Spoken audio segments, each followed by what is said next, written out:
So we're moving on to chapter 13, and this is all about the presidency. And we're going to start with the qualifications of the president.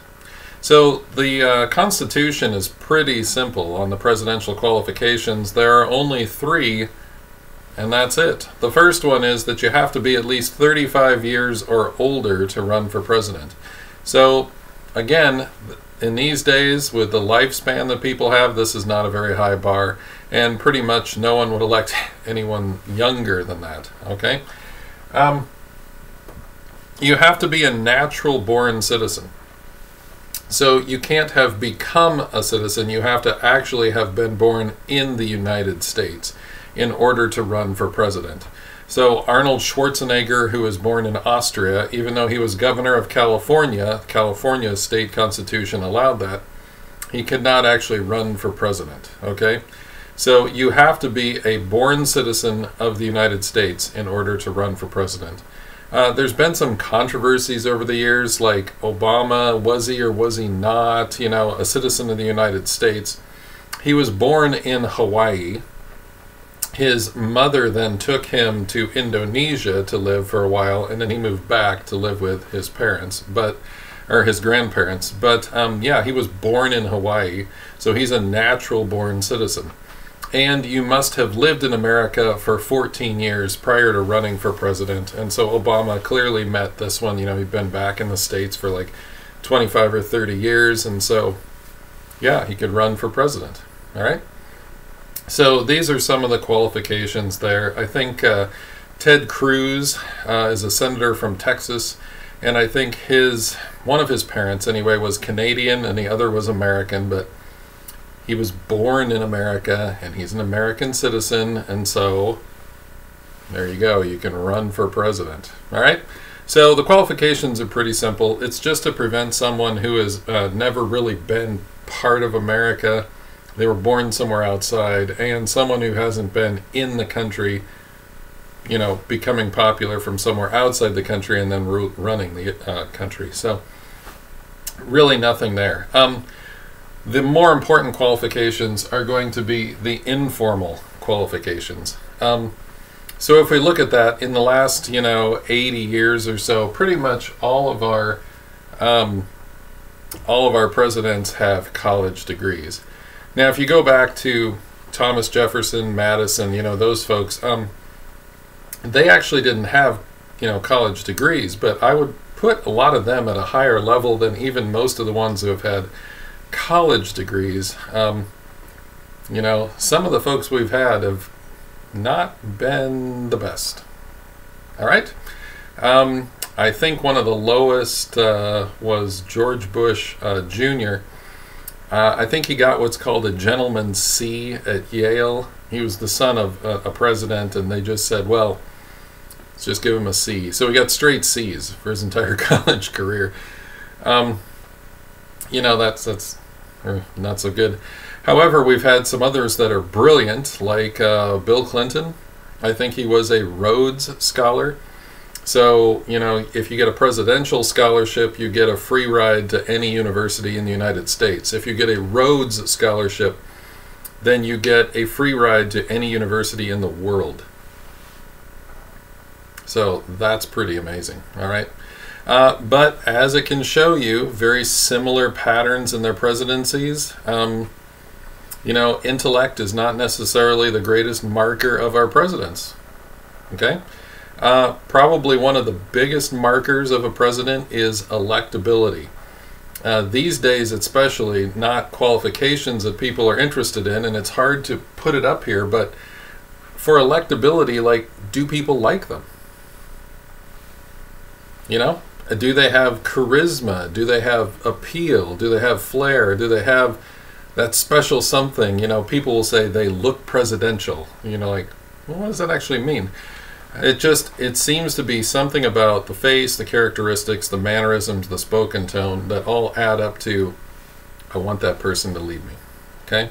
So that is a rather interesting development in the last 30, 40, 50 years. It's kind of showing that Americans are becoming kind of shallow, right? Like, they look at someone and go, I like him. Well, what do you know about him? They look good, okay? So that's one of the problems that you're going to see. And as you look at informal qualifications, like I'm talking about there, you know, that, well, yeah, I'll talk about it. That actually figured into the race with President Trump and Hillary Clinton.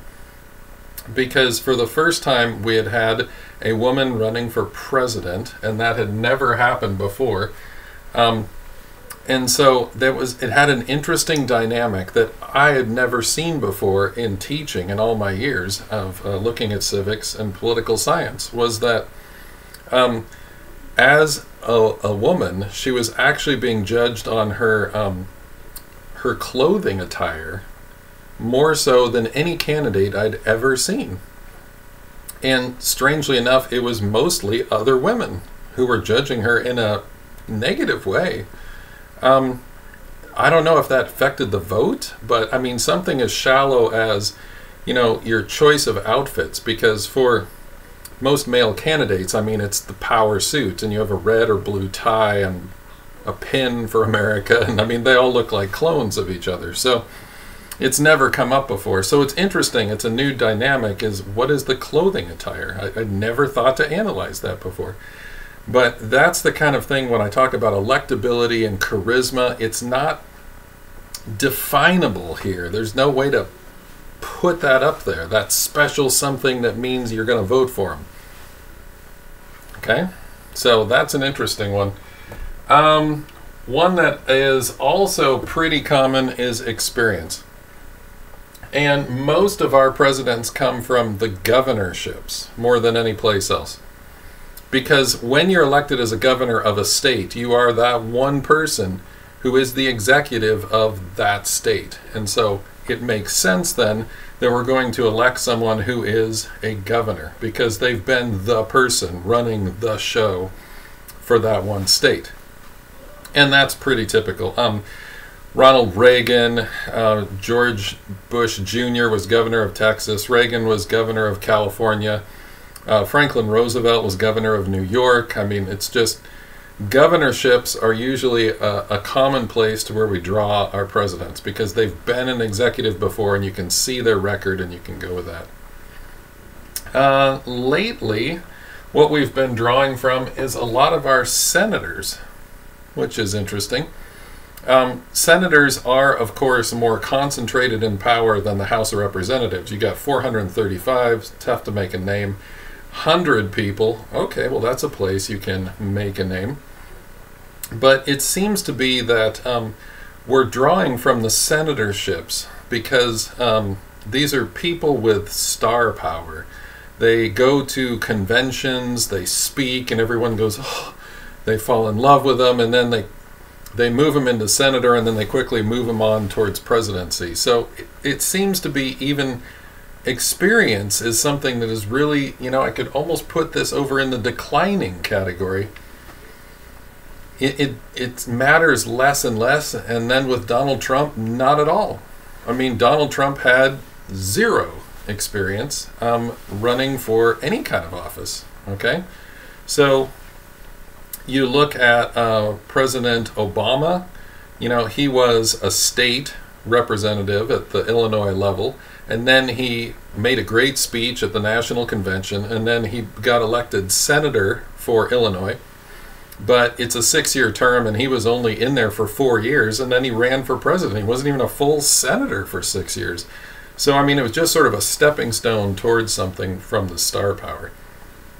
Hillary Clinton was the president's wife of Bill Clinton, and then she ran for senator of New York, finished that, and then ran for president. And so, you know, we've seen in the last decade or so that experience could also be moved over here. We're really not picking governors. Surprising. We're picking people based on star power, and if they can get elected to the Senate, then we catapult them on into the presidency. I have to stop and talk about Donald Trump because he is an anomaly, a shakeup, so to speak. And when you look at experience, Donald Trump was elected precisely because he had no experience. So the predominant factor that people cited in this is they said, look, Washington as a whole, Washington, D.C. is just too corrupt. I can't stand it. I don't like it. We're going to send someone there who's totally from the outside. They have no connections. They owe no one any favors. They will do no one any back deals that we know of, going in at least. And so, hey, you had people on the right who were disillusioned with the Republican Party, and Trump really was not a true Republican. He bashed the Republicans all through the primary, and the Democrats were laughing, oh, this will be so fun. We could put anyone against Donald Trump and they'll win. Well, it turned out that people on the left, on the Democratic Party, were just as disillusioned with their own party and the state of American politics.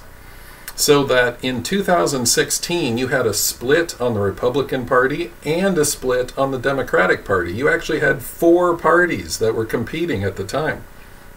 So you had Donald Trump as the outsiders versus the inside Republicans. You had Bernie Sanders as the outside Democrat versus the insiders represented by Hillary Clinton.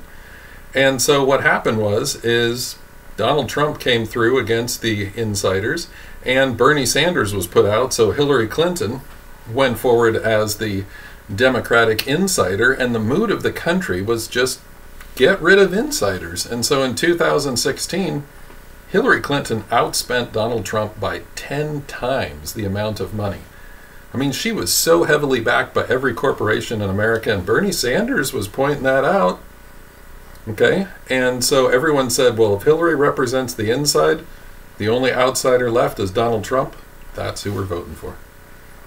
So you gotta take what's going on with some different kind of glasses, because notice the insiders were very unpopular in 2016, and there was a lot of screaming and yelling by the insiders, specifically all the corporations that supported Hillary Clinton. She spent Donald Trump 10 times higher amount of numbers in dollars, and so a lot of the corporations that were doing these deals inside Washington, as we looked at the last chapter, wow, they hated Donald Trump. Well, remember, I'm going to say it again, the mainstream media are corporations. So Donald Trump, being that outside candidate over there, picked up a lot of votes from people who couldn't vote for Bernie Sanders, and that pole vaulted him into the presidency. So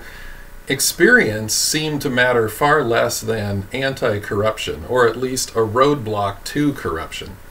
So Donald Trump, whatever his issues are, a lot of people voted not necessarily for him, but against the establishment. And we see that again in 2020. It was really close, and it didn't seem to matter what Donald Trump did or didn't do. So it's going to come down to some court cases. It's looking like, as of 11/11/20, when this video is being made, it's looking like Biden's going to win by the narrowest of margins. But we'll see. Okay? So what has Joe Biden been before? He is a senator, and then he was vice president under Obama. Okay? So experience doesn't seem to matter as much as the politics, what's going on politically. So the country is very divided. Should we support these insiders in Washington, or should we support the outsiders, people like Donald Trump, Bernie Sanders? We've got this war raging between insiders versus outsiders. It's not as much Republican and Democrat as the press wants to make you think. All right? There is other things going on here, so don't necessarily follow, some mainstream media narrative. You're going to have to be a thinker for yourself and understand these things. Okay, so there's my little Trump-Sanders rant about the history of presidencies in the last little bit here. And it's going to come up again. So we got to understand, what does it mean to have electability? Because I can't really write it up here. That's not a quantifiable thing. And if the mood of the country changes to throw out all the existing politicians, well, then you're going to get Donald Trump's, Bernie Sanders. You're going to get people from the outside with no experience becoming president of the United States. So, wow, that was an anomaly that a lot of people didn't see coming, but it happened. Okay, And it might speak to the level of corruption that we see in Washington, that the people have become so desperate that they would choose folks who have literally no experience. Okay? So, understand that. Married. Pretty much all our presidents have been married. I think we've had one in all our history not married. So, in order to be president, you pretty much have to be married. It's something that people have really, wanted. Can you get along with someone? Because a marriage means concessions, compromises, deals, talking, communicating, work, investment. There's so many things that go into that. It's sort of a microcosm of, running the country in a very small way. Can you, get along with someone? Okay? So that's part of it. Religion used to be very important, well up into the 60s and 70s. A big contention was Robert Kennedy is Catholic. Does that mean the Pope will run the country because he has to follow the Pope? He's Catholic. And that was a big discussion. And then Richard Nixon, he was raised as a Quaker, a pacifist. Will he go to war for America, or will he just result into his pacifistic, upbringing? Those were the questions that were brought up. Even into the present day, I think these are questions. Obama was asked about his belief system, and he said, "I'm a faith-believing person." And everyone went, what is that? What does that mean? And I think Kamala Harris used the same language just recently. "I'm a faith person." Okay, not sure what that means, but it's starting to decline in its value as Americans see that less and less. Race seems to matter less and less. It used to pretty much be white males, and President Obama was not white, and so we've got Kamala Harris, who is not male, as vice president, and a person of color. These things are really starting to change as the presidency is looking more and more based on pretty much everyone in America. So it's increasing in gender roles and in racial groups coming into the forefront of the presidency and running for it. So, yeah, those are some of the things that we can probably soon cross off the list and say these things really don't matter. Okay? So things will rise and things will fall in popularity in different populations, and it's just interesting to track those over time. All right. Our next one here, term limits. The president actually has term limits, unlike the representatives and senators who can be there for like 40 years if they keep getting elected. The president has in the Constitution term limits, so you can be elected twice. That means 8 years, because each presidential term is 4 years, and that's it. So if Donald Trump were to be elected again, that would be his last time, and he would have to go. Constitutionally, you can't do that, okay? George Bush Jr. was president twice, and then he was done. Obama was president twice, and then he was done. All right? So a lot of presidents have had 2 terms, and that really occurred under Franklin Roosevelt, because Roosevelt was elected 4 times. And people said, okay, wait a minute, that just seemed like a dictatorship. That, at the time, we thought that was good, but now that we look at it, that was a bad idea, okay?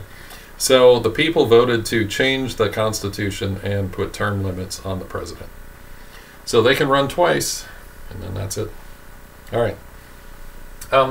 Also, incumbency, that's the person running for the second term, tends to have a disadvantage in our political system. Once someone is elected, it's actually harder for them to win that second term.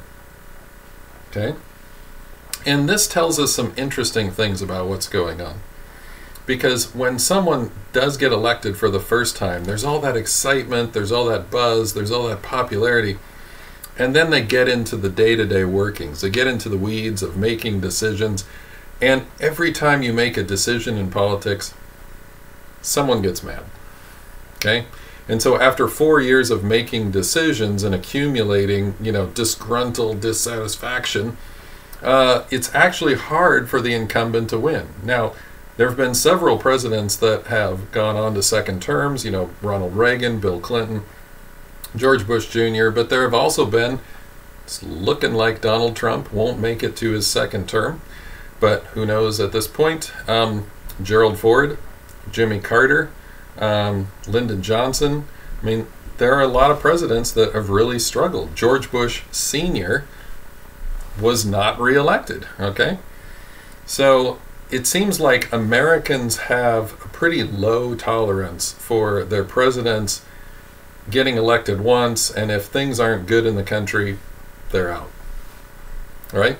They seem to not have that kind of attitude with their senators and representatives, but with presidents, yeah, they seem to feel that way. And the president is really like a lightning rod for every problem in the country. And part of the problem with this is that we have some issues that are intractable. The president cannot solve them. That's the problem. The president cannot solve some of the problems we're facing. They're just not fixable by government, but we so want the government to fix them that we will blame the government if nothing moves in that direction. Okay?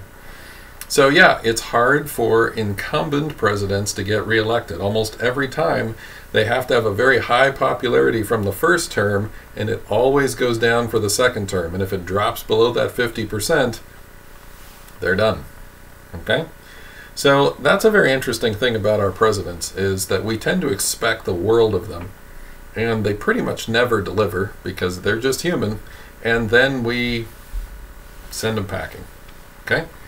So yeah, Donald Trump getting elected a second time, it's looking like Biden. This is 11/11 when I'm making this video, but we'll see what happens. It'll be interesting. Okay? So these are the qualifications for the presidency. And I've also had to talk at length about some notable exceptions, because things are radically changing that, you know, your book will talk about these things, and some of them are moving, some of them are changing for different reasons. So we'll see what happens going forward. Yeah, it's going to be interesting times. All right, see you in class.